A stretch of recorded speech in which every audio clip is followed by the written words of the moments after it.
legends where magic meets the heart. Commanders Pod, where the stories unfold, with heroes and villains new and old. Duncan and Sloan got the word, in the world of EVA we play. Hello, everyone. Welcome once again to Commander's Pod. I'm your pod father, Duncan. I'm Sloan, and we actually have a special guest today. Jeff is not with us, and we decided to bring in an expert since Jeff is not. On actual Final Fantasy, this is Taylor. Taylor, Hey. Thank you for joining us. Nice to meet you guys. Expert is an expert player. Yeah, I mean, Taylor actually, he has cosplayed as Cloud, and I think everyone who knows Taylor knows that Cloud is your favorite game character, period. Yeah, I've got a Buster Sword hanging on my wall, and I named my dog Cloud. And you built the Buster Sword, correct? I built it myself, yes. Yeah. So we brought him in because we wanted to talk about the Final Fantasy set as we discussed last week. We talked about how we were going to do a two-part series because they weren't finished announcing cards yet. And to no one's surprise, they came out with a couple more bangers. So we're going to go over that today. And Taylor's going to talk to us about the Final Fantasy aspect of the cards while me and Duncan are more of the expertise on the Magic side of the cards. So we're going to kind of see how they did. Right. And that's pretty much all we're going to talk about today because we also want to get into the set notes, talk about rule changes, talk about rules, new keywords, because they always have the new keywords just to get me. Duncan's favorite part of Magic is new keywords and mechanics. Yeah, and just true to form, they basically took things that already exist and said, but we're going to give this one a name. Right, right. Change it just a little so we can give it a name. That's right. So anyway, let's get into that. So the rules update that I talked about last week, sagas, in case you don't remember. So now if they lose their ability, they're not automatically destroyed. Before, if you had, say, Urza's Saga, right, and somebody played a Blood Moon, because the saga had no abilities, the counter didn't mean anything and it would just be destroyed. Right. So now they're not automatically destroyed. And the reason they did this is because now they have some that are creatures. So correct. It made sense that the creature ones would stick around. And then they thought about it and they said, well, now it's going to stick around. So the one thing I want to point out about that, something just a little funny that turns out works differently than you might think. Right. Speaking specifically of the Blood Moon and the Urza Saga, so it takes away its abilities, right? But let's say it was on counter 2, which says tap it. You can create a pay to tap it. You can create a XX construct where X is the number of artifacts you control. Right. Well, the way that the layers work and the way that that's worded, it will still have that ability even though it's now a mountain. Because the way it's worded is this land gains this ability. So it is now a mountain that has that ability. Right. So the changing of the type in that instance with the Blood Moon still allows it to have the ability. And the other thing about that specifically with Final Fantasy is these ones that are creatures, which is important to point out, is one, they have summoning sickness, so you cannot attack with it. It follows just like if it was an artifact creature. It has summoning sickness. And then two, they will sacrifice themselves once they are completed their saga. Right. So when I first heard that, I thought about it from a Magic point of view, and I'm like, but it's a creature. Why would it? But then I thought about it from a Final Fantasy point of view, and it's like, yes, the summons don't last forever. You have them for a brief period of time after you cast it, and then it goes back away. Right. So with Taylor being here to kind of inform you guys, all of these saga creatures, almost all of them are summon, and then whatever. So, for example, the one that they have pulled up here in the rules explanation is summon Fenrir, and it has 3 abilities. It's a legendary, it's an enchantment creature, Saga Wolf. It's a 3/2. So in Magic, sagas, they last until their counters are up, and then you sacrifice them at the end of turn. In Final after the third completion. Not at end of turn. You sacrifice them when the last counter goes on and you resolve the last ability. Right. So, but in regards to Final Fantasy, what do summons do in the game comparative to what they do in Magic? So like Duncan was saying a second ago, the summons basically are kind of your big move that you can do magically. You summon a huge creature, Fenrir or Bahamut or whatever, and they come in their dragon size, right? They come in, they do their big attack, and then they leave. Although in the case of Final Fantasy VIII, it functioned a little bit different with the junction system. So basically, you would summon you would call in your summon, and it would last every turn until it took enough damage, and then it was gone, and you'd revert back to your original character. It would sort of replace the character. But it's kind of how they work here. They come in, they do their saga effect for a few turns, and then that's it. Yeah. Okay. And what's kind of interesting, kind of capitalizing on this topic, I guess, with Yuna, the Grand Summoner card, she's essentially the protagonist, like co-protagonist or whatever of Final Fantasy X. And her whole storyline is she is a summoner. It's like a huge deal. In the lore, it's all about protecting her as the summoner, and her whole like class revolves around doing that. And one thing that some people I saw were sort of complaining about with this card in particular was that she's like green, white, blue. Right. But there's a lot of like red summons. Like Ifrit, for example, is a red summon, and she can't summon it, even though that's one of the most iconic summons because it can't go in her deck. So a lot of people were saying they wanted some sort of effect, kind of like, she can summon, or if it's like a summon saga card, she can spend whatever color she wants on it, or some effect like that, which they didn't do. Yeah, that doesn't really make sense to have the main summoner from the game not be able to summon them all. Yeah, be limited to green, white, blue. So and again, that's something that it could potentially be because the power level would have been too high then on the card. It could have been like, no, if we give her all 5, it's going to be ridiculous. Now, we'll see how it plays out ultimately. But yeah, so these summon cards. So the other kind of cool thing that is interesting about that, because they do technically sacrifice themselves, these summon sagas, these creature sagas, are great aristocrat pieces. Yeah. Which it seems like they did a lot of that in this set. Very keenly noted with Sephiroth, which we're going to get into at some point.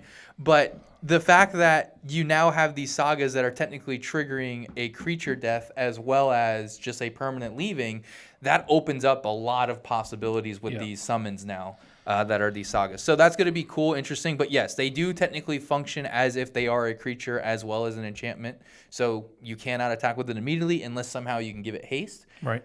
Concordant Crossroads, obviously, most infamous, 1 green. All creatures have haste. Very easily can put that in any green deck. But so that's a big thing about sagas. That's, I think, probably, in my opinion, the biggest change they did with this in regards to existing rules with this set. And modifying it and how it works because of this. Yeah, because of the creature part. Yeah. So let's get into the new keyword abilities, because, of course, keyword abilities. The first one is Job Select, and this is typical new keyword ability, doesn't do anything new. All it is that equipment will say when you equip this creature, it becomes a knight in addition to its other types. Yeah, so Job Select specifically says, when this equipment enters, create a 1/1 colorless hero creature token, then attach this to it. Right. And then one of the abilities on the equipment will say this creature counts as a knight, or it'll say this creature counts as a wizard, depending on the piece of equipment. Yeah, so they all kind of differ in that sense, but this is very similar to the living weapon, which was the previous mechanic we had, which created a 0/0 germ, I think it was. And there is equipment that creates like a 1/1 human. There's no one that creates a 1/1 gnome and just auto-equips it. So that part's not new. It becoming a creature type, there are equipments that have done that. That's not new, but kind of it matters more in this set. So there are things that care about that. And they hinted that there are things where it can switch jobs. Right, yeah. So this terminology, Job Select, I know that they specifically pulled it from Final Fantasy. So what does that terminology mean in Final Fantasy to what we're seeing here? So ever since the beginning of Final Fantasy, right? Final Fantasy 1, most of them, not all, the way that it has worked is characters don't have classes, they have jobs. That's their game terminology for it. Right. And in most Final Fantasy games, or a lot of them at least, your job or your class is indicative of the weapon you equip. The big thing is they create a hero creature with it. So I think that's kind of like you said, leaning into your player. When you're playing this game, you are the hero with the job of. And then, like Duncan said, each of these equipments also make you a something. So this one, the one that we're referring to, Dragoon's Lance, makes you a knight in addition to your other types. Yep. So when this is equipped to your creature, it's going to work a little differently in Magic because you're going to be able to equip several of these. Right. So you can be a knight, wizard, whatever you originally were. Right. But it's Game it's trying to limitations. use the same kind of idea. You I know, the like it a lot. equipment set the job. That's very cool. So new keyword ability, tiered. Again, not really that new. It's Yeah. just another modal card. But on this one, you only get one mode that you choose. So you have your base cost in the upper right-hand corner, and then each mode costs a different mana value. And then obviously the more mana you're going to dump into this, the better, quote unquote, it's supposed to be. Right. So this is very reminiscent of Spree, which came out in Thunder Junction. The difference being Spree, you can choose as many as you want. Right. This one, you only get to pick one. But it's just like when they said choose one, although this way you're paying additional mana to Right. ramp up the power and sometimes do something different, whatever. Right, and that's how it's different compared to the previous modal cards where a lot of them where you can choose one of the following and you just picked one, but the base cost was like 4, for example. This one, for a lot of them, the base cost is either 1 or 2, and then you pay for whatever additional cost you want. The reason why I like this one a little bit more is that they do have a 0 cost on almost all of them. Right. So for the one we're looking at right now, Ice Magic, it's an instant 1 and a blue. Tiered. Choose one additional cost. Literally, that's all tiered is. I wonder if they're going to retcon that with a lot of other cards. Maybe. Or they're going to start using it a lot more. But, No, because keyword abilities seem to be one set and then done. and then never again. We'll never see this again. Sorry. Yeah. But each of them do different things. The Blizzard's a 0 cost, Blizzara's a 2 cost, and Blizzaga is 5 and a blue in addition to the 1 and a blue initial cost. Now, correct me if I'm wrong, Taylor, but I believe the way it worked in most of the games. So you would buy the base spell when you're lower level, Blizzard, right? And then the Fire was the same way. I have Fire-Aga, Yes. right? Yeah, it's just their naming convention for like upcasting a spell. So instead of level 2 or something, Correct. they give it. I think that's a much cooler thing. Than, I do too. Yeah. And some of them are like that. Like Final Fantasy VII, for example, didn't do that system. So if you get Bolt, you get Bolt 2 and Bolt 3. And that was one of the only ones that didn't do the, Blizzard, Blizzara, Blizzaga. Now, do you know, did naming they do that convention. in Japan too, or was that only in the English port? To be honest, I'm not sure. Because I'd be willing to bet they're like, English players don't, U.S. players don't care about this. It could have been, but it'd be weird to change format for even American audiences or English audiences 7 games in. Right, Because the old ones were like that still, even in the English translation. But they make so. weird decisions like that when all they're the time. porting a game. All the It's like, we know we did this for all the other ones, but this time. Yep. Yeah, it absolutely could have been like maybe trying to more modernize it because Final Fantasy VII was the biggest jump in popularity for Final Fantasy in Western audiences. Right. 1 through 6 they did well, but 7 was still to this day one of the best selling Final Fantasy games. So maybe that was a factor in marketing and. I started with 3. I played I don't remember. They came out weird. 3 Yes. was the first one They in the renamed US, them in the US. but it was different numbered somewhere, other in Japan, and so I don't remember what they were. But I started with what was 3 there, Yeah. but I kept playing them, and then when it got to 7, I jumped in popularity for me personally. Yeah. 7, the quality of the game was oh my word, this is amazing, and I really loved 7. I loved 8. I did not like 9. 10 I liked. 10 2 I definitely was I'm good. And then I tried to get into them after that, and I fell off. So 10 was really where I Most stopped. people fell off. So the golden age of Square Enix is considered Final Fantasy X and prior. Everything after that is a totally different universe, and people are not, in general, not thrilled The with them. online games have been fun to play for me, but it's not. They're 11 and 14 are both MMOs. Yeah.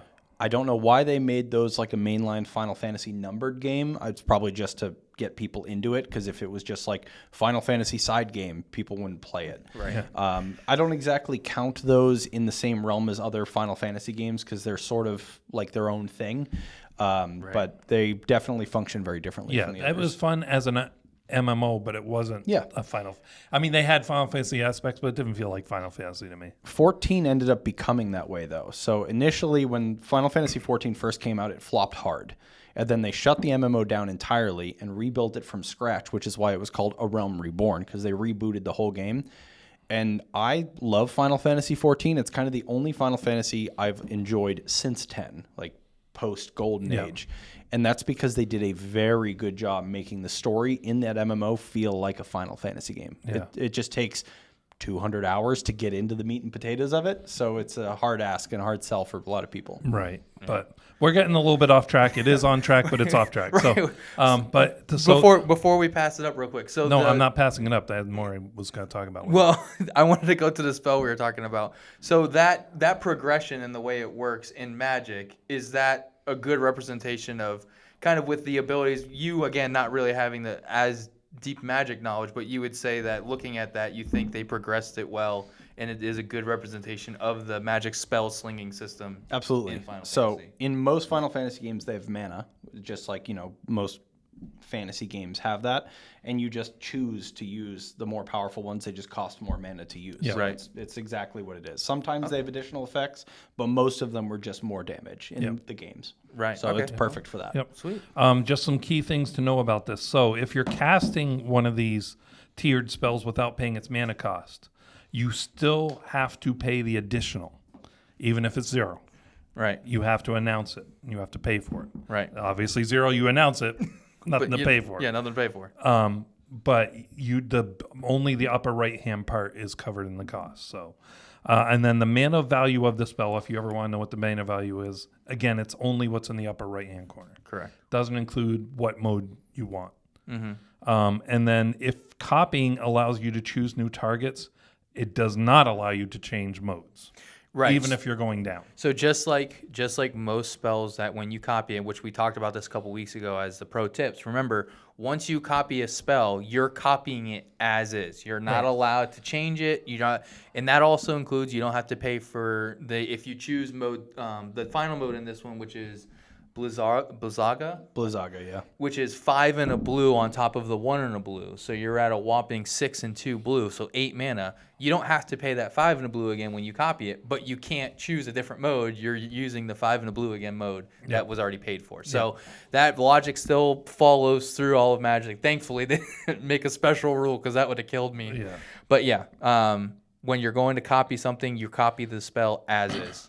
Now, there is a new land type in this called Town. Yes. Not very relevant, but just there is. It's not like towns or like some super land or something. They have abilities like other lands.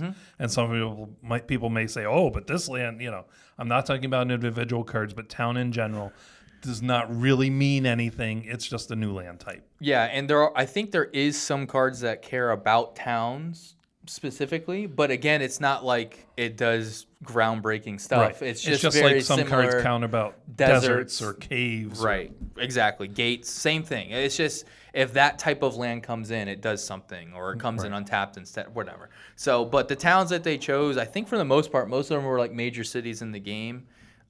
If memory serves me correctly, the one that they show here is Jador. Gosh, I can't read that word either. Aristocratic capital, I think. This is one of the adventure ones.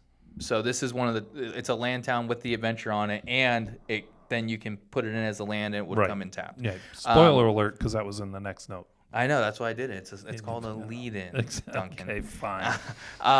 But that is something we talked about it last week. Yeah.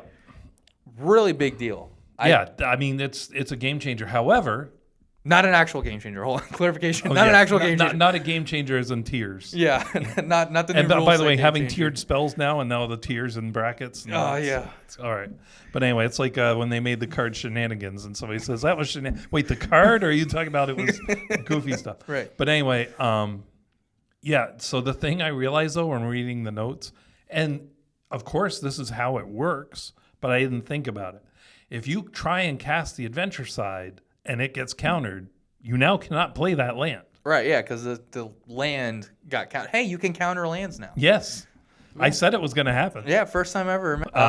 But so just realize that. It's cool, but it can also hurt you because if that's your land, you need to drop. Right. And they counter it. Yeah, you're... So sad, son. Yeah, exactly. The cool thing is they did a cycle. So they did all 5 colors, red, white, green, blue, And you were black. saying they all were town names. Now they are, but isn't there one that's called like Starter Town? That's a different one that's not an adventure. The starting town's a new land they just showed more recently. It has a very cool, unique ability where it comes in untapped if it's your first, second, or third turn. So after your third turn, it would have to come in tapped. But it's cool because it taps for a colorless, or it's a City of Brass. Pay 1 life, tap for any color. Yep. Which is kind of cool. So you have that. You have another land that could come in untapped in a certain time frame that can tap And for I any can color. see it in the planning table. You know that the guy's like, I want a new City of Brass, so we're gonna have it. It's gonna be awesome. And somebody says, well, you gotta have it come and tap because that's the power level nowadays. You'd have to have it come and Right. tap. That's pretty strong. There's only one card that creates mana of any color, just normal coming in untapped.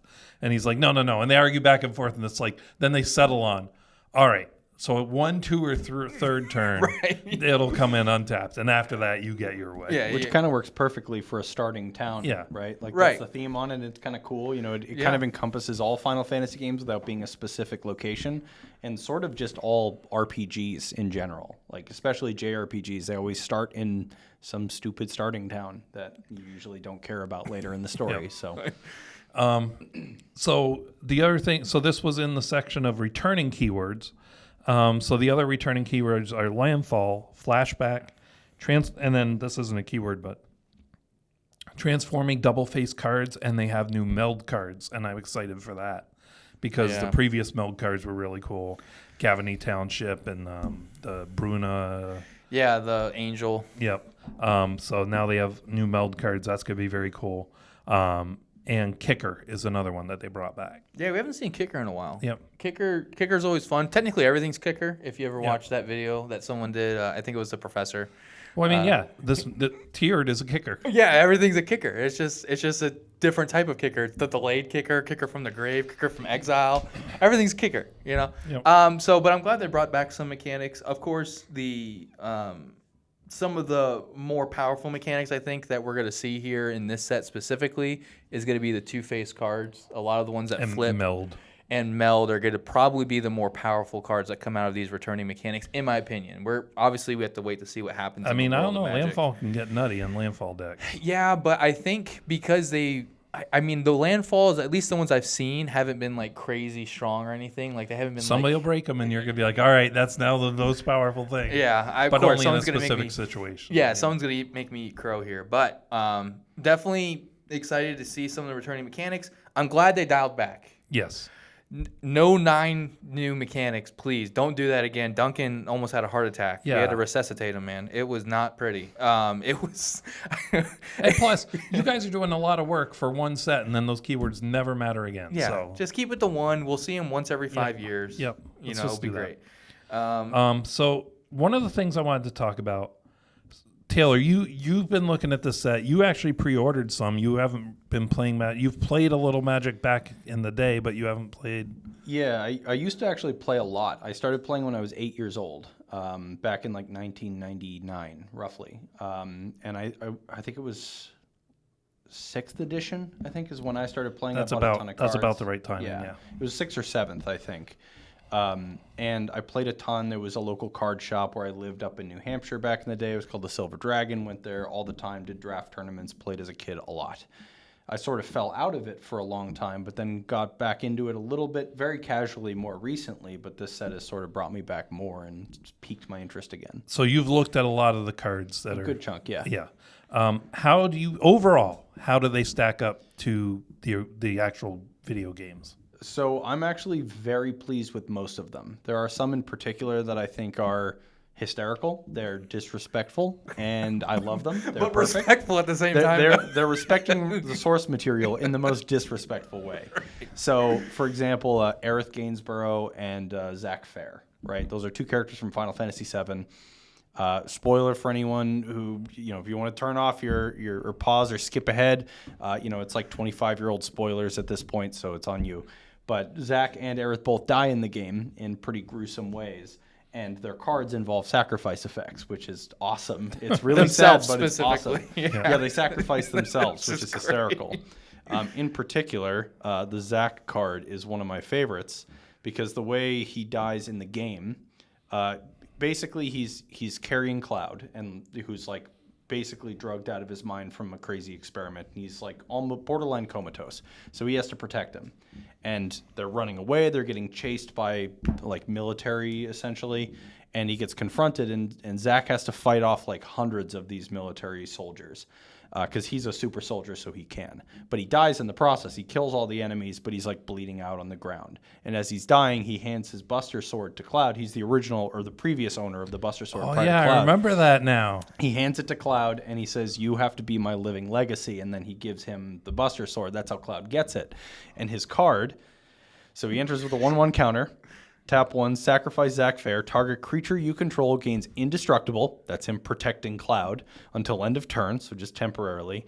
Put Zac Fair's counters on the creature, so he makes them more powerful. And attach an equipment that was attached to Zac Fair to that creature. So that's him giving the Buster Sword to the creature. Which could be the Buster Sword Yeah, because which- it's in the game. Yes. So I read that and I was like, the card it shouldn't be called Zac Fair. It should be Zac Fair's death. That's what the card should be called because all of his effects are just that one moment before he dies, which I think is hysterical, but it's honestly great. I love it. And, there's a lot of cards that fit very well. Some are better than others. A lot of people I know were complaining about one of two of Tifa's cards. Because isn't there an effect in Magic called like fight or melee or something where it's like you duel one-on-one? Yeah, fighting mechanic. Yeah, fight. She's a martial artist. She's a monk, and they didn't give her that. Some people are like, why didn't they give her that? Her main effect is just a landfall double her power and toughness, which is good. It's real good, but it's not really her being a martial artist. They turned her into a glass cannon when she should have been a scrapper. Right. So, but I think her main card, her primary, because she has two, her Right. primary one, I'd have to look it up, but it was more in line with her being a martial artist. Right, and they've tried with when they do multiple cards for these characters, they want to bring out different aspects and different cards. So Right. Yeah. they probably said, "Well, we did that in the other one. We're not going to do it in this one." And then, what cards do you think fans of Final Fantasy are going to like the most? I mean, obviously it's going to be Cloud and Sephiroth, like no brainer. I guarantee you that the Cloud precon probably sold 4 to 5 times as much as the second place one, which was probably Tidus. Yeah, Because Tidus is popular, not as popular as Cloud, but it's also apparently the best out of the 4 precons is the Tidus deck. Yeah, they built in a potential turn 2 win. Yeah. It's in the precon. Yeah. So But yeah, Cloud, and there's 3 different versions of Cloud, and one of them is it's just a 2 cost. So and it's the best one, and he only costs 2 to play. So he's a real cheap commander. So I imagine people are going to be looking for that. And then obviously there's a couple Sephiroth cards, but the crazy flip one is nuts. yeah. But people are going to be looking for, obviously the Buster Sword is going to be a big one. You've got Vivi, who's apparently busted, like outrageously busted. And then obviously the serialized gold Chocobo cards. Yep. Right, those yeah. Now the problem is there's only 77. You're not going to see it. No, absolutely. You know what I mean? If you see it, I mean, I want people to think you're one of less than 100 people in the world if you got that. Yeah. You either sell that for a ton of money or you hold on to that. Yeah. Do not be like, oh, here's $200, yay. And it was funny. I was talking to him about that the other day, and he's like, "Oh yeah, anything serialized. If you get one of 77, that's going to be the most valuable one." But I was like, "But what of 7 of 77 and 77 of 77? I bet you those are going to probably sell pretty good too, just because they're 7." Right. So here's the funny stats, right? Other one that will be worth a lot is 69. Of course. Nice. yeah, What is classic degenerate. Nice. Magic. Yeah, I think because of the limited number, I think that is the only other one. But there's Yeah, usually 420's the other one. 420's the That's other always one, the but then, most yeah, it's not gonna expensive hit because out of that. 500. Yeah. Because that's the big thing is all the serialized, like the big serialized cards that they've done in this last year have always been out of 500. So the fact that we're only getting 77 of this one, I don't think it's going to be the One Ring status. I don't think it's going to get No. that crazy. I do foresee it getting up to 5 digits, maybe. Yeah. 6 digits, maybe. yeah. I mean, it could. It It's very well one could. of the rarest cards Yeah. in Magic. I mean, yeah, I can't think of another card that's because even Black Lotus, we know that there's more out there. It's just the condition of them comparatively. I know somebody who has a ton that I'm sure the general, when they think about how many are out there, he's got like double digits Right. They were in a safety deposit box. He's not bringing them out. Right. Like, you know what I mean? So those aren't being accounted for when they're figuring Yeah. out. I mean, I can only. This is. I just crashed the value of Black Lotus with that statement. Sorry, guys. Joke's on you. I honestly, this is borderline, and you can put the thing up behind me. This is borderline Willy Wonka golden ticket. Like this is how ridiculous this is going to be. Golden Chocobo. And Yeah, stuff. the So golden I chocobo was- ticket. I was at my very first Command Fest when they released Lord of the Rings. Right. And it was exactly like the golden ticket. Yeah. People were buying a box, opening it up, turning in whatever they got, flipping it to get another box, to open it up, to flip it, to get Yeah. another box, trying to get that golden ticket.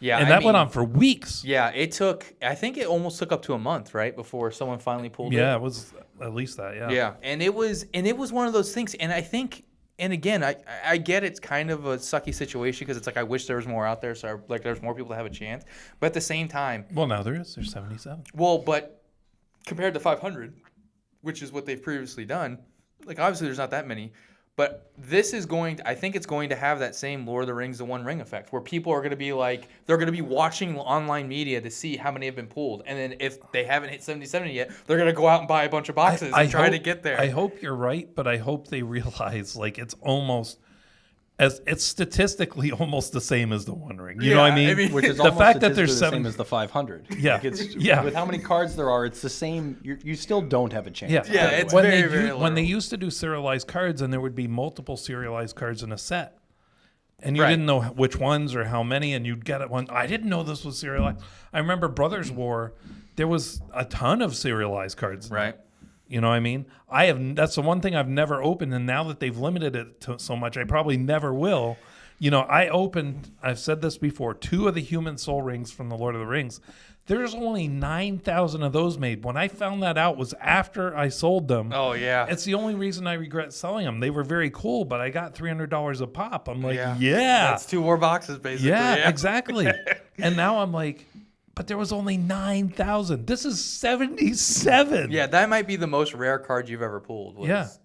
We know somebody that just that we just got into Magic that works with us. Oh, yeah. And he pulled the Halo Full Art Eugene. Ugin. Yeah. Ugin, but Eugene for all of us Magic players.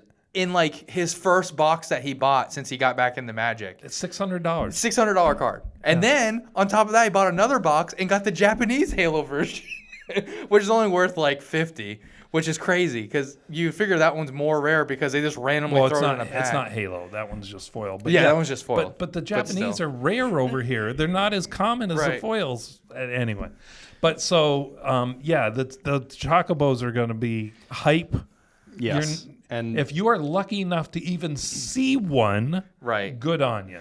Yeah, that'd be cool. one of the cool things about the Chocobo stuff too is that in a lot of the games, Chocobos are one of those things that kind of is in most Final Fantasy games as well. Like there's almost always a Cid, a lot of the summons carry over, that kind of stuff.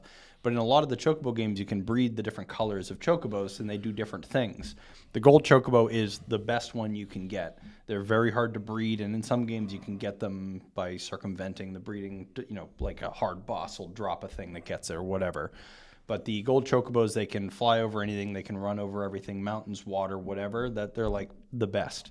And there's certain items in certain games that you can only get if you have one. For example, this is actually, they made a Saga summon for it as a card, the Knights of the Round, Right. which is the best summon you can get from Final Fantasy VII. It's on a secret uncharted island. It's not on the maps. It's in the top corner of the map. The only way to get there is with a gold Chocobo, and then you can get the best summon in the game. So it kind of makes sense that they went with the gold Chocobo specifically for the serialized, Right, and the which will rarity. look really nice. You know, full art gold with the hollow whatever effects they do on them is going to look cool. Yeah, I think it's supposed to be like the border's going to be gold and the actual Chocobo is kind of going to be gold, I think, based off of, at least in the pictures that they've shown of what it's supposed to look like, the concept art for it. So should be really cool to see. And I mean, yeah, like Duncan said, if you even see someone with one or opening it, it's going to be, that'd be crazy. That'd be insane. Yeah. You go buy a lottery ticket. Yeah. Like, you have a better chance of winning the lottery than pulling one of those. Yeah. So, Are there any characters in this game you'd feel like they didn't address or didn't address well? I don't think so. I mean, like I said, one of the Tifa cards wasn't great. The other one was good. Now I'm mostly well versed in most Final Fantasy games, but not all of them. So when it comes to the ones that I've played and played thoroughly or more than once that I remember, there's some Final Fantasy games I played when I was a kid I haven't played in ages. But all the ones that I looked at seemed like they fit pretty well. There wasn't really anything I could think of off the top of my head that didn't really suit them. That's great. Yeah, I mean, that's good to know that they did So pretty far. good with the source material. Yeah. Yeah. At this point, I think they all have been spoiled. So if you go out there and look, you can find them all. But Yeah. one of the things that that struck me is like you have pulled up right now the showcase art. Yeah. I mean, they're gorgeous. That is art. You know what I mean? have Like, comments on this art specifically, the Sephiroth card. Okay. I believe the full art one. yeah. I believe it's the only one they did this with. But if you read out loud the name of the artist for it. So the name of the artist is Tetsuya Nomura. Tetsuya Nomura. Yeah. So he in particular he's the original artist, original character artist for Final Fantasy. I believe he started with 1 through 10. It was either 9 or 10. He was the character artist from the original Final Fantasy games. After 9 or 10, whenever he stopped, I can't remember exactly when, he got promoted at Square Enix to be a creative director. So now he heads up all the Kingdom Hearts games. He heads up a lot of the remake stuff. So he's calling the shots on a lot of stuff. A lot of people, myself included, are not thrilled with him as a creative director. He likes to play four-dimensional chess with the story for no reason. I love Kingdom Hearts, but the story is... I'm not even going to start. There are videos where it's like Kingdom Hearts story, short version, and it's an hour and 45 minutes. It's ridiculous. That's the TLDR because it doesn't make any sense. But Tetsuya Nomura was the original character artist. He's, in my opinion, without any competition, probably the best character artist on the planet, or at least he used to be. He's probably rusty now, but Well, apparently not. This is incredible. They brought him back just for this one card, which is amazing. But if you look at the characters he has personally designed himself, some of them are some of the most iconic video game characters ever. He didn't do the one oh that's the other side of it. Yeah, so this is a full art here. You can see it was one giant piece, and they divided it. Yeah, so we'll put it behind us. So this is Sephiroth Fabled Soldier that flips over into Sephiroth One-Winged Angel. And the cool thing is it looks like they actually also have their names in Japanese at the bottom too. I don't know if you guys saw that. Because they did the same thing with Gogo. You can see his, the name is on that one, as well as Vincent. They have, the artist in Japanese. Yeah, the artist in both Japanese and in the English translation, obviously. So that's pretty cool. But yeah, it looks like they actually reached out to all of these, potentially artists and character designers from maybe the game. I just thought of. I don't believe the other ones are from Square Enix specifically, but I'm not sure. I just know Tetsuya Nomura is like the big one. Yeah. He's the big. So they brought him back just for this card. I watched a series on Netflix called High Score, and it was kind of like the history of video games. Mm-hmm. And part of it, they talked about him. I don't think before that this had really been done. His art is what made the game. They made the game based on his art. Like they kind of built the mechanics. You're thinking of I haven't watched that show or the documentary, but there's another guy that has like very iconic Final Fantasy artwork. It's a really bizarre style. It's like the cover art for a lot of the games and stuff. No. Is that not about him? So no, it's the character designer because they built the framework, they built the mechanics, but they had just like basic characters in there. All the characters and how they developed were based off his art, which is cool. Yeah. Yeah, like you can actually even look up the original artwork of Cloud in the earlier designs, and he looks totally different. Same thing with Sora from Kingdom Hearts. He was like the original design for Sora from Kingdom Hearts. He actually had like lion paws. He looked like he was like a half man, half like lion cub with like a chainsaw sword, and then they changed it to a keyblade, and he's gone all over the place. But yeah, he is, in my opinion, probably the greatest character artist and designer to ever live. His stuff is iconic beyond belief. I'm kind of holding a pipe dream now that maybe they'll surprise us. So I go to MagicCon Vegas the week after the full release of this. I wonder if they might have him there. Maybe he'll sign stuff. Like that would be so cool. Oh, that would be like as a amazing. secret Please guest. bring me back some. Oh yeah, of course. Yeah, I mean, jeez Louise, that'd be insane if he was there for that. That'd be crazy. Yeah. But I mean, yeah, this one specifically. So Sephiroth, I wanted to bring up because obviously he has a very huge role in the game series. This card itself is also crazy. It has a new keyword, supernova, on the flip side. But the other thing too, which is cool, is that this art is actually like connected art, but on opposite sides. So if you look at it, and hopefully Duncan can find the picture that I'm looking at here, you can see that it's one long continuous piece of artwork, but it's split in half based on where the cards is. I mean, it's very cool and dynamic. I don't think we've ever seen anything like that with art when it comes to flipping over, like flipping cards specifically. They've done the thing where they have the scene, like in the bundle boxes, Right. like with Lord of the Rings. Right, you know? yeah, and there's multiple cards that you put together, but we've never had one where it flips over and the art technically continues on the same card. So while you're on that, I have to say, there's a lot of really cool cards. This is the card that at the moment I want the most. Yeah, this is also, I think, honestly, I have so many decks like this just would make better. yeah, either this card or Go-Go are the two that I would really like to get my hands on, because I think both of their mechanics are ridiculous. But since we have it up, You went over the mechanics last week. yeah, this card specifically and the way it works, which Taylor and I have spoken about, is this true? Because again, being one of the iconic characters from the game series right next to Cloud, is this guy's ability true to what his nature is in the game and how he would function and how it would work? Yeah, I mean, looking at his initial form, sacrificing creatures and stuff, he does that a lot in the story, right? One of the two characters I mentioned earlier who die in the story, Aerith, the other one, he kills her. It's considered one of the most iconic moments in any video game ever, is her death, specifically when he kills her.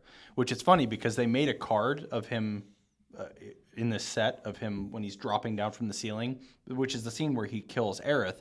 Yeah. And it's like not very good, and I believe it's a common. Yeah. And so it's like they didn't make a big deal out of it, which was kind of funny. But he sacrifices her, and he also in the story has a lot of clones of himself that he sacrifices for a lot of different things. Okay. Let's see. Whenever another creature dies, opponent loses 1 life, you gain 1 life. That doesn't really match anything in particular with him, other than he just kills people in the story a lot. Yeah. It's just what he does. He's just, Yeah, he's just a murder hobo. It's more of a job. Yeah. But what's interesting is the Supernova abilities specifically.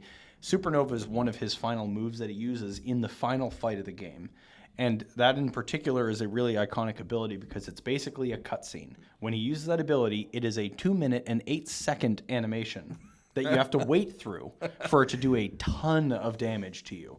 The animation for it, you literally watch him blow up the sun, and it goes one by one as the supernova explosion blows up our solar system. The game doesn't take place in our world, but he blows up our solar system. You see, Mars and Earth, and they're labeled. It says Saturn. It says Neptune as it's wiping out these planets, and then it comes in barely into the scene and does a ton of damage to the characters. It's like, okay, Sephiroth wiped out a different nearby solar system just to flex on the party. We're all to prove a dead, point. but Cloud took 999,000 damage. You know what? whatever it is. I'll try and put that video on our end while the while our end cutscene- credits. End Yeah. credits, yeah. Yeah, it's over 2 minutes long, and Also, I'll do part of it. the card the card I mentioned before, the Knights of the Round as well. That one's also like a 4-minute or 6-minute long. Just the summon animation is super long. Well, I So mean, it if was- you find something off in the corner of something that wasn't on the map and you can only get it with a golden, it better have a 4-minute. I don't want it to just be like 30, 10 seconds and it's done. Yeah. So the first time you get it, you're like, this is the coolest thing I've ever seen in my life. But after you've used that summon 12 times, you hit the button and you go make a sandwich and you come back. That's true. And it's Every still time not done yet. It shouldn't do it every time. Yeah. Yeah, but it does it every time. There should be a fast forward. There isn't. I mean, on the ports and the Switch version, there is. You can speed stuff up. But in the original on the PS1, you just went and cleaned your room or something. You come back. So another cool thing they did in the set that I liked, The pre-con decks were based on a specific Final Fantasy game. Okay, yeah. You know what I mean? Mm-hmm. So I thought that was very cool. There's Final Fantasy 7 deck, and a Final Fantasy 4 deck and a Final Fantasy 6 deck, I think, are the numbers. So there's 6, 7, 10, and 14. 14, not For 4. the MMO. So Ishtola, that deck, the cat girl, she's a cat girl. She's popular. She's like the fan favorite from that game. Everyone loves that character, so that's why they made the deck for her. Yeah. One of my buddies, he's like, just pre-order me the Ishtola deck. That's the only one I want. And I got him into Final Fantasy 14, so. That makes sense. Yeah. But yeah, man, I mean, I think it's super cool that it sounds like they did a really good job with translating the characters and abilities for Final Fantasy into Magic. I'm glad it meshed well. We've seen previous attempts at other things where it didn't mesh so well and it didn't feel good. You know? But I think overall they've done a good job. The Doctor Who stuff was convoluted and kind of complicated, but I thought it matched Doctor Who. I mean, a lot of people would probably disagree with you. Like, they think that one and Warhammer, they didn't do a really great job on. Yeah, Warhammer, I don't feel like they really made too much of an effort. It's like they're bad guys, so they do bad guy things. Yeah. So, I mean, but it's good to see that they did a really good job with this. And obviously they cared enough about this to get, I mean, some of the more recognizable potential character artists to create these arts for these cards. I mean, this one, I checked today, the Sephiroth Fabled Soldier one, the full art showcase one that we're talking about, right now to pre-order it just as a single is $150 if you want to get just this one. So you can buy a play booster box for the amount that card that costs. one card right now is worth. Right? Yeah. So, and I'm going to assume, and we talked about this a little bit last week, all of these prices are going up. I am assuming that that's going to be true for all these arts because, again, and hopefully you can we'll have some up behind us like the Go-Go one, the Vincent one, the Sephiroth one, the Cloud one. They're all really, really good. Yeah. Like, they are so clean looking and they're so well illustrated. I'm sure he didn't ask for artist proofs, but I hope he asked for artist proofs. I hope they will be available somewhere. I will buy that in a heartbeat. Yeah, that is for sure. I think that's probably your new crack inside of your crack addiction. Yeah. No, it is. And I have many cracks within my crack addiction, the holiday cards I've started buying and things. But yeah, artist proofs, I love them. I know. And I can't imagine how sick this one would be. Like, if he, I'd have to get two though, because I have to have both. You have to stack them. I was gonna say I want to buy two of them, even if they're $150, whatever. Just frame them. Yeah, and then frame them up and down. Yeah, that'd be sick. As a longtime, they will fan probably of it, there are art cards in the play boosters, right? And they probably have each of those as the art card, and that way you have no border, you don't have the stats. It's just the art. That's the one to get in frame for sure. Yeah, that'd be sick. And that won't cost $150. But being the art, it'll probably still be $5 to $10 I a card. could easily see those little art cards going for easily $5 to $10 a piece. Especially if they do that gold foil signature. Oh, the signature. Oh, dude, if you got his gold foiled signature on this art card. And then you bring it to your thing and you get Tetsuya Nomura to sign it. Yeah. Oh, dude. That'd be dope. That's a family heirloom for life right there. Like, I'm passing that down to my grandkids. Like, they'll have that forever. That's sick. And the kid will be like, how come there were so many Final Fantasies? Yeah. Well, you know the story of the name, right? Huh? You know the story of why he named it that, the original creator? So he had made several games prior that tanked. They did really poorly. And Final Fantasy was his last attempt at becoming a game developer before he was going to quit if it failed. So that was his Final Fantasy of being a game developer. Well, that's sick. And now they've got 700 games and 650 of them are bad. Yeah. So 50 succeeded though. Oh, you forgot to count the tactics games. Tactics games are great. I know. But I'm saying they're there's part more of the than 50 that were good. Yeah. That's awesome. Yeah, that's cool. So you pre-ordered this. Are you gonna start playing Magic because of this? Yeah, I mean, I've played on and off. I bought a couple pre-cons that I played casually like 2 years ago. I just play them when people are around. You know, maybe every 4 or 5 months I play a game or two. But this will definitely get me more into it. Something I was talking to, I think it was you. It was either you or one of my other friends. Mm-hmm. This is it's sparking. The set is sparking something in me that I haven't in a while. Right when I was a little kid and Pokemon came out, I was you would buy boosters and you'd have that feeling of like excitement. You're like, I want Charizard or whatever the card was. It was a specific thing that you wanted. And Magic, I'm sure, has that for a lot of people, but it's not like at least from what I've seen, it's not like a specific character from a different something that you're excited about getting, right? Like an IP. For me, I'm getting that Charizard feel again, where it's like, am I gonna get Cloud? Am I gonna get Sephiroth? Whatever the card is I'm looking for. A lot of Magic has been like, we invent a brand new character for this card, and you're not going to be excited about that character other than maybe the abilities it can do. Right. But it's not like you have a personal connection to Joe Schmo, the God Slayer, or whatever it is, because it's a brand new character. Great. on Now the there's card. going to be a Joe Schmo, the God Slayer card you watch. With this Godslayer 5000. Yes. But that's kind of one of the nice things about these crossover card sets. Other than stuff like SpongeBob, we're not going to talk about those. We're not going to talk about that. This We I'm don't kind of talk getting. about Bruno. I'm sort of getting that like looking for a specific card that's good for your deck. I pre-ordered all 4 of the regular precons, and then I pre-ordered an extra Cloud deck. I wanted 2 of them. I pre-ordered the starter bundle, which is the 2 60 card decks. I pre-ordered a regular booster box. Did you do a bundle box? I got a bundle box as well. I got one of the pre-release boxes. I got one of the gift boxes, which is just the same as the bundle box, but I think it has a different dice in it, and it also comes with one random Well, card. no, it's one booster. It's the collector Oh, booster. one collector booster. Yeah. And I think there was something else I got too. They usually give you like either a spin down life counter or something like that. I think the bundle does that as well, but the gift gift has a bundles- special one usually sometimes. Well, like sometimes the bundle has a spin down dice, but they'll give you one of those clicky the life actual counters. crank yeah, down. Yeah. But yeah, I pretty be much sick. bought one of everything other than the collector box and the collector precons, because those are too much. Yeah.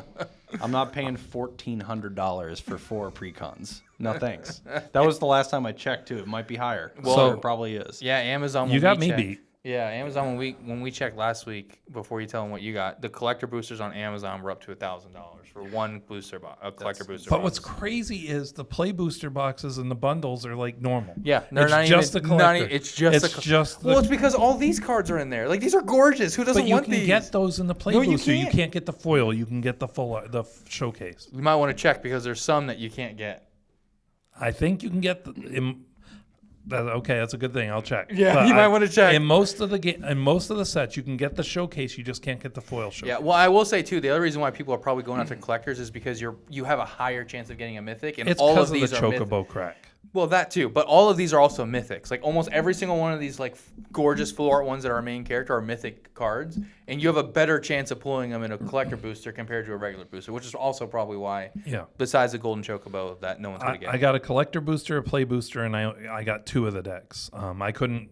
The local shop, we didn't get enough that they could Yeah. sell everybody all the decks, so they limited people to 2 to make sure they have them. If they can get more, they'll let Well, us I buy went to the same shop that you guys go to. That's where I got my single Cloud deck.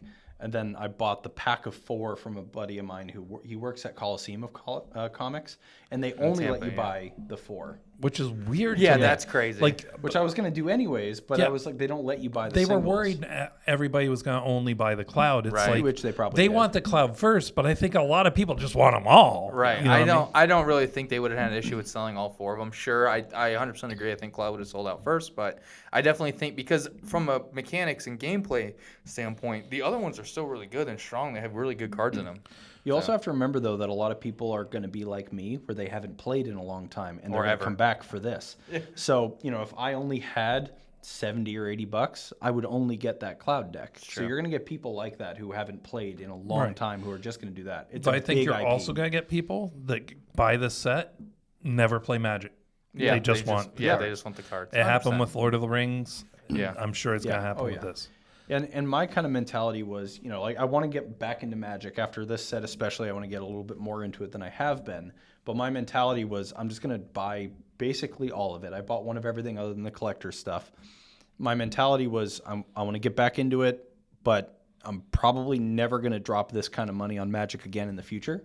Who knows? Maybe I'll get crazy addicted again. And it'll be a problem like you guys. Well, but I mean, I was Avatar: The Last Airbender comes out at the end of the year. Yep, Which that we've too. just- That one I'm excited about. My other dog's name is Zuko. And Spider-Man's in the middle. Yeah, Spider-Man not as much. Avatar: The Last Airbender though. Yeah, as he mentioned, they just got a second dog and they named it Zuko. Yep. So I have a Cloud and a Zuko. So I need a Cloud and a Zuko deck. But for me, it's like I'm just gonna drop too much money on just this set just to have it all and coast on that. Yeah. I'll probably buy stuff here and there like a Zuko deck or a little bit casually, but I just wanted to go ham, buy a bunch of the stuff that I really like, and just have that. Now, are you gonna play in the pre-release, or you're just getting the kit? So I don't know. I have to drive up to the other shop potentially for Friday for my pre-order stuff. So it's like I have to choose one or the other. I'm not 100% sure, but I will be playing over the course of that week a lot, I imagine, once they come out. cool. So Anything you're left excited about? Yeah, I mean, I do think that there's going to be a lot of changes that are coming to this game because of this set, because they have a lot of, in my opinion, a lot of cards that are very, very good. Some that are probably going to be game changer worthy, I think, in my opinion. Like what? Vivi. Vivi, I feel like is going to be a game changer real quick because of how many people are already showing how quickly and easily They can it is break to it. break it. Yeah. Giant Cactar. And, yeah, giant Cactar, I can definitely see being an issue also, which we talked about when they initially spoiled it, that giving a creature plus 9,999 power is a silly idea, especially because they just announced that guy. I just want to remind you, though, humility still makes it a 1/1 if it's played after. That's true. That's true. And I Frogify understand. still makes it a 1/1. But humility Darksteel is... Mutation still makes a 0/2. Humility is a game changer. So, just saying. Because it does it to everybody. Yeah, exactly. But I'm saying overwhelming splendor. Right. But you have to have that initial answer. And immediately. Oko still makes it a 3/3 elk with no that's true. abilities. But my point is I just feel like there's a lot of really good cards. I can foresee at least a couple of the cards from this set going on to the game changers. But I'm also very excited because they did the art's gorgeous. Even the non-showcase art, like the regular arts, are still really good. I liked it. I like the abilities. I feel like they didn't try to force anything really that didn't make sense. And it should be a fun set. So I'm not doing pre-release this weekend because I have the Commander League and I can't go out 2 nights in a row. Especially because Friday night's my family night. So, but I will definitely be at the shop on Saturday for Commander League as long as they have it this week. So, Taylor, I don't know if you know, and I don't know if the fans know. So, if you go to pre-release, you get a special spin-down die. Mm-hmm. That's like a crystal one that only comes as... Yes. That's not part of your kit. It's like... Yeah. Like shop add-on. only. Yeah. Yeah.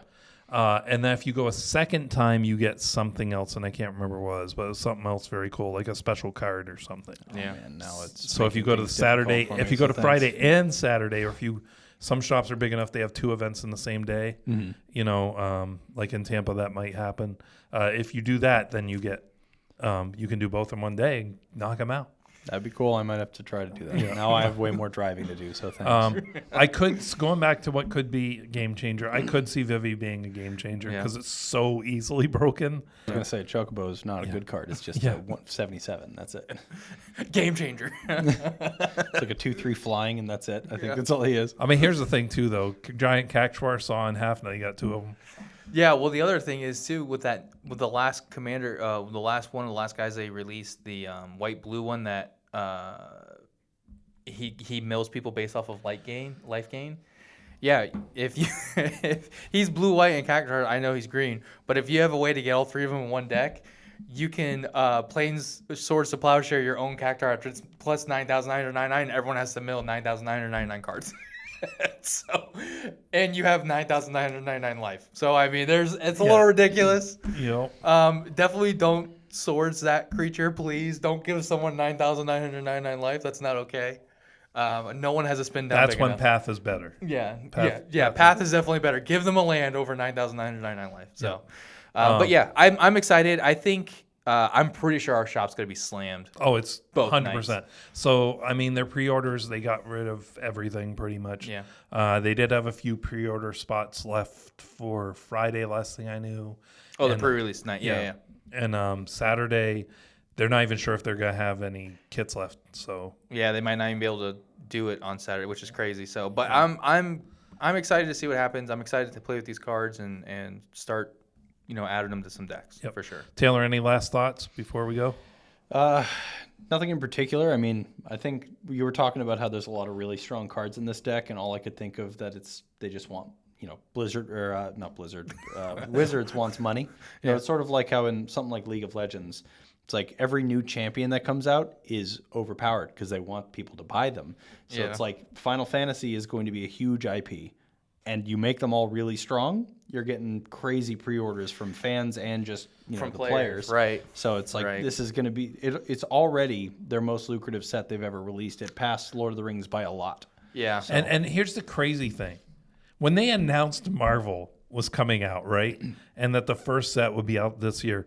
If somebody said to you, but that's not going to be the most popular set of the year. Everyone would have thought you were crazy. They would have said, you're smoking crack. Yeah. Like, what are you thinking? There's no way Spider-Man, they're like, because we're going to have 2 other really big IPs come out that year. Yeah, jeez. It's crazy. And the thing that's crazy is just like Lord of the Rings was nuts when it came out. And it is such a, like Duncan always says, it is such a well-rounded set. Like, you could do so much with just Lord of the Rings cards.